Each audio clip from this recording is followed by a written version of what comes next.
Republicans are attacking you, saying you shouldn't be in New Hampshire talking about infrastructure. You should be in the southern border talking about immigration. How do you respond to them? I'm not going to play political games. No, I'm not going to play political games. I'm just the Vice President of the United States as she avoids traveling to the border. You know, but this is really interesting, Sean. Her children's book, which is called Superheroes Are Everywhere, it's actually being seen as a part of a welcome kit that children receive once they arrive. This is in their welcome kit, her book. And White House Press Secretary Jen Psaki was asked about that today and why it's in there, and this was her response. I'd have to certainly check on that. Here, it's a good book. It's a good, okay, a couple things. Why are we giving gifts to people when they get over the border? Welcome to America. Thanks for breaking the laws. Here's your gift. Yeah, I don't know why they're coming. Right. Second of all, do you remember during the Trump years when everyone got in trouble, Kellyanne Conway in particular, for saying something nice about Ivanka Trump's? And now you have the press secretary of the United States talking about it's a good book. Where are the ethic complaints now? Right? I don't remember all that. But anyway, amid all of the scrutiny of this during this 100-day, there's a new push, though, to advance President Trump's America First policies. We're going to highlight all the initiatives this week in part of our Future of America First series. Now, as you know, there's been a ton of the top Trump advisors, Stephen Miller, Ben Carson, all of these folks out there starting new organizations that talk about building on Trump's legacies. Some of his top staff and advisors, as we mentioned, have formed a bunch of these organizations. We've invited them all. Former Secretary of Housing and Urban Development, Ben Carson, former Trump campaign National Press Secretary, Hogan Gidley, Domestic Policy Advisor, Brooke Rollins, former Senator Jim DeMint, former Chief of Staff Mark Meadows, et cetera, et cetera. We're going to be speaking to Senior Advisor to President Trump, Jason Miller, just ahead about how all these groups play into the president's political apparatus. But first, let's kick off this series by bringing in former Senior Advisor to President Trump, Stephen Miller. Stephen, thanks for joining us. Thank you for having me. Great to be on with you again, Sean.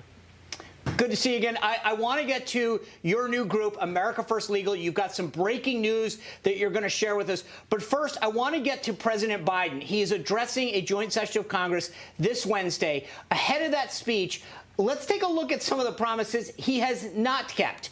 He said he was going to reverse the Trump's corporate tax cut. He said he was going to open schools nationwide.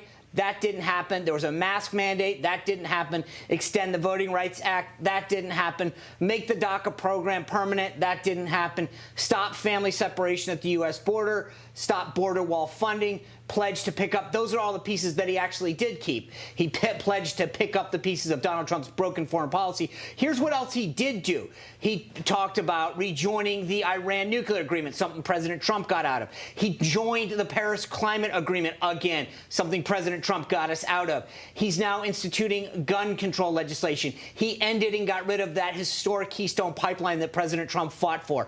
Stephen, you know, how do you so far assess what President Biden has done in terms of keeping his promises and undoing the good things that President Trump did? I think that Joe Biden has fundamentally lied to the American people about what kind of president he was going to be. And he can't get around that. He campaigned as a centrist. The media went along with that hoax and pretended that Joe Biden was going to govern as a centrist, and he's governed as an AOC leftist since taking office on January 20th.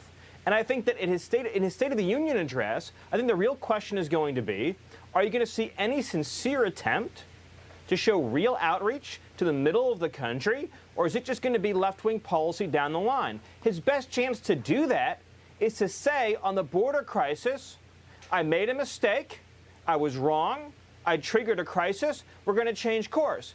But if he doesn't say that, then he's just going to be continuing to disrespect the American people and continuing to govern not to the center, not to the middle, but to the hard left. Stephen, I want to ask you about this. Sean brought it up. You just recently started America First Legal. I know that you have some breaking news that you recently just filed a lawsuit moments ago to end racial discrimination against ranchers and farmers. Tell us why that's so important and an issue that Americans should care about. Yes, so I am very proud to be on your program tonight for the exclusive first interview to announce our lawsuit against the Biden administration over the American Rescue Act, where they award farm aid for farmers who've been hurt by this pandemic based on skin color. That is fundamentally un-American. Look, millions of people were hurt by this pandemic. Millions of people were hurt as a result of the closures, the shutdowns, the disruptions to our lives. And when it comes to getting financial aid, it shouldn't matter what race or ethnicity you are.